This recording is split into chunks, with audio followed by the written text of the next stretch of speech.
Today, we are joined by Lauren Nicole Baltimore, a licensed therapist turned business mentor who not only helps entrepreneurs align psychology with strategy, but has also walked her own profound path of healing.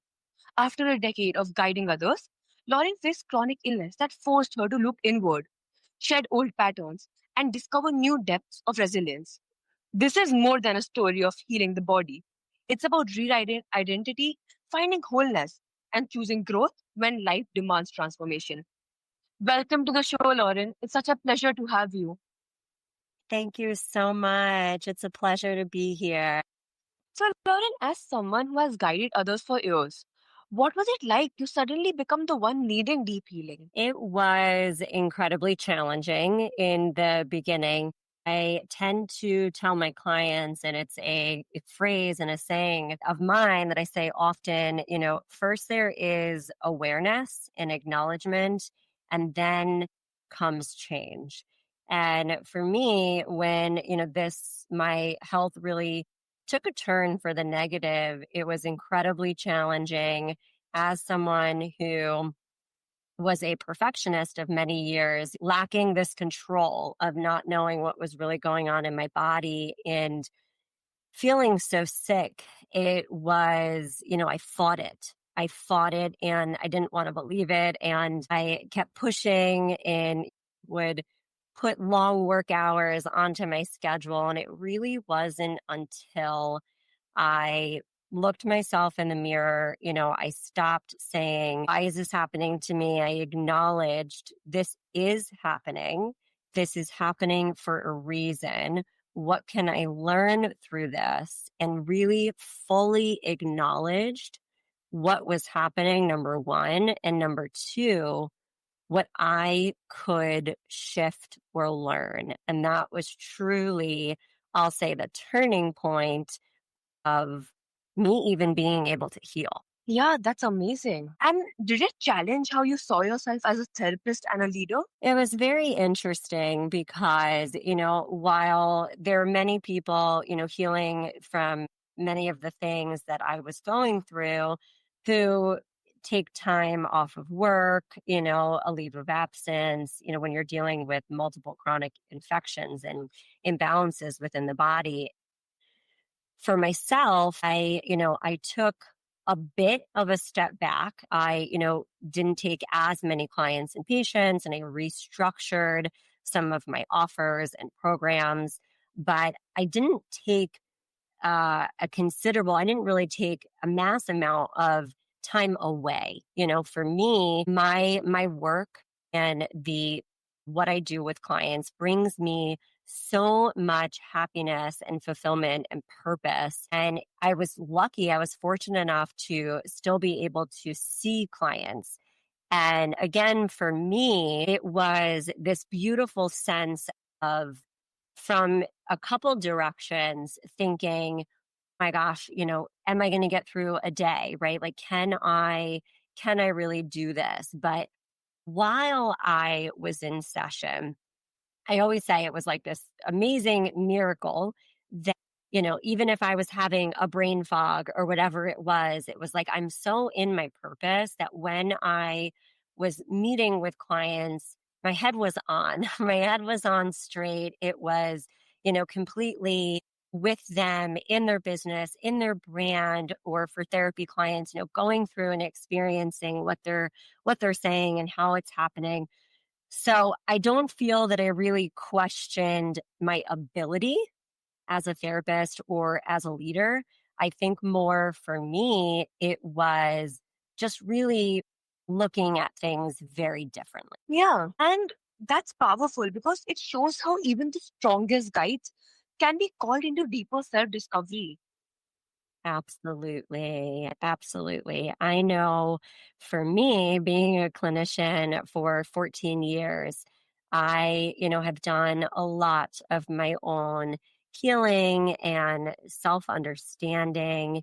And even when I got to that point, it challenged me when my health went downward to really, again, look at myself and say, you have, addressed and healed in many ways and have faced various traumas within your lifetime, but it really, and that was the learning lesson for me, that one of the modalities I use with clients is parts work, internal family systems, where we are the compilation of all of our parts, whether there is a high achieving part or an anxious part. And, I got to really look at myself and say, you have done all of this really beautiful healing and work on yourself. And at the same time, it was where I got to look at the parts and say, we get to do more. Yeah, absolutely. And what internal shifts did you realize were essential for your healing beyond the physical treatment? Yeah, healing became so much less, about, yeah, the physical healing is very important, but about fixing myself and more about meeting myself with compassion and allowing pieces of me that no longer served me to fall away. I look back at my healing journey and the experiences, and I definitely wouldn't be where I am today.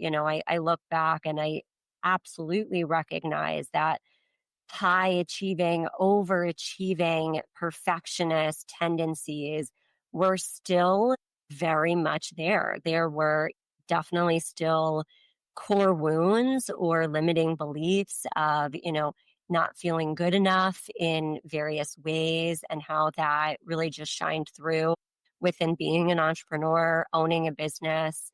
And again, it was so much about meeting myself, meeting that deeper version, that different level of me, and really moving into so much more self love. So, was there a moment where you knew your mindset or identity had to change before your body could? Oh, yes, definitely. So for me, I'd seen several doctors, and with, again, several different diagnoses, spending quite a bit of money on healing. And then I had gone into functional medicine.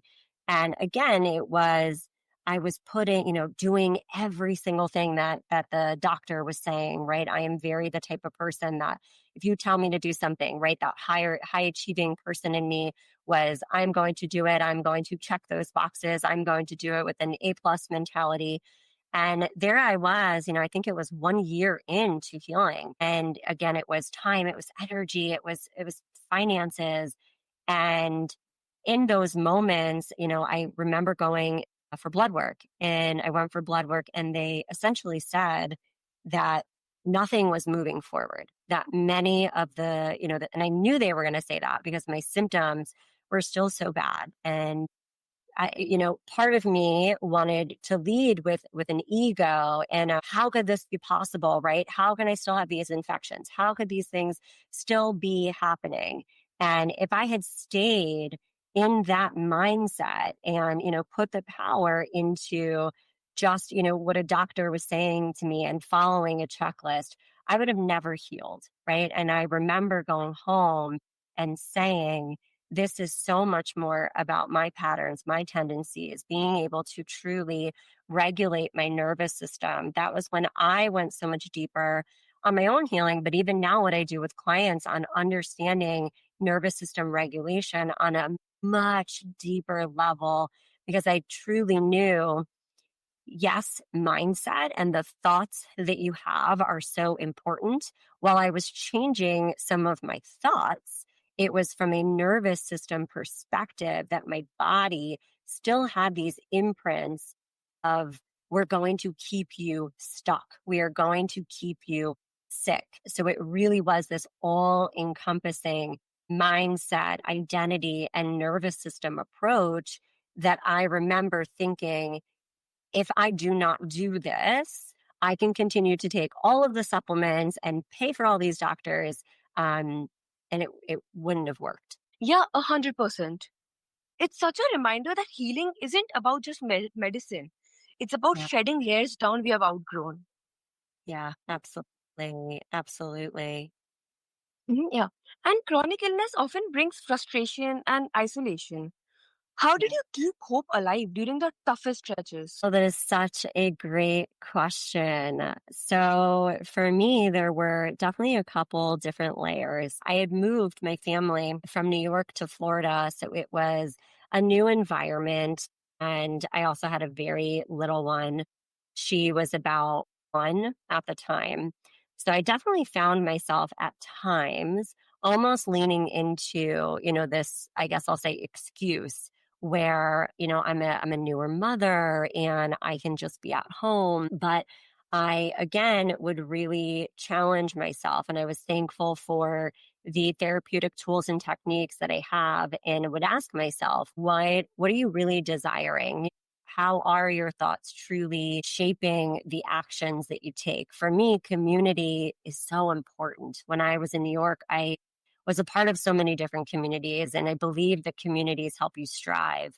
And again, before I fully recognized what was happening within my own mind, I would be home, right? And I didn't want to necessarily push myself, a lot of which because yes, I didn't truly feel like me, and that was scary. But the second part was I didn't think that people were going to understand what I was dealing with. You didn't necessarily look different.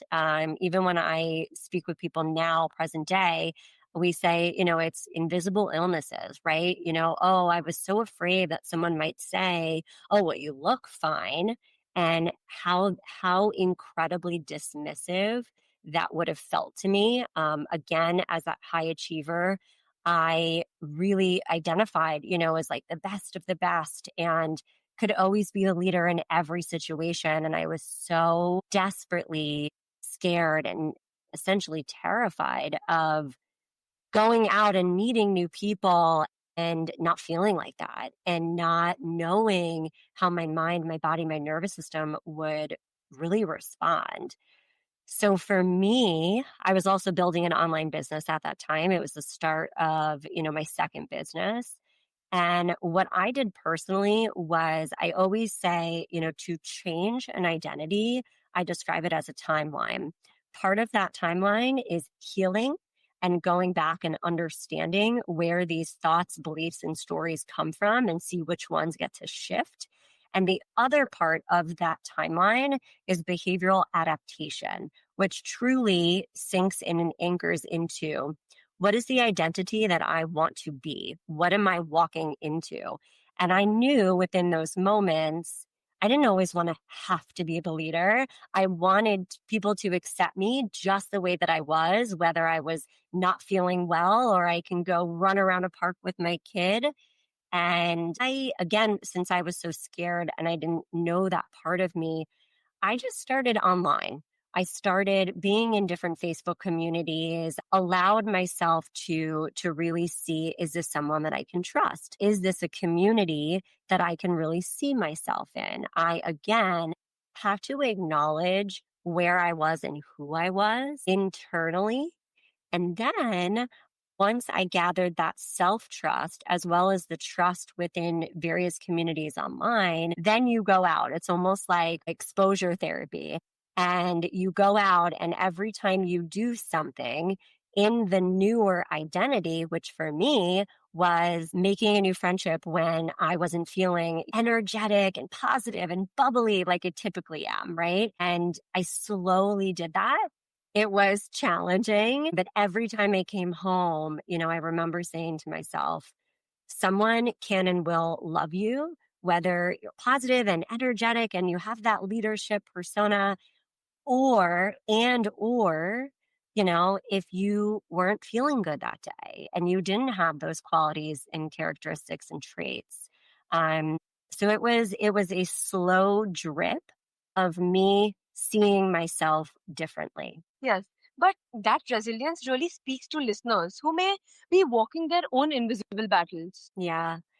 Yeah, I remember distinctly even not there was such a part of me that was, afraid of making mistakes, right? And that was such a something that I am sure a lot of the listeners, if there's a part of you where you are high achieving and you check off different boxes and you don't want to be seen as wrong or making mistakes, being on a healing journey allows you to really understand where that's coming from, right? And get incredibly curious without judgment.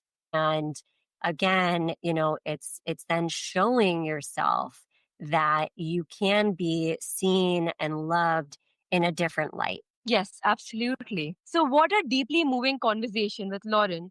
Her journey reminds us that healing isn't just about fixing what's broken, it's about discovering who we are becoming in the process. If you are listening and navigating your own challenges, let this be your encouragement. Growth and wholeness are possible, even in the hardest seasons. Keep leaning into the lessons, keep trusting the process, and keep believing in your power to heal and rise. I agree. Thank you Thank you so so much. much.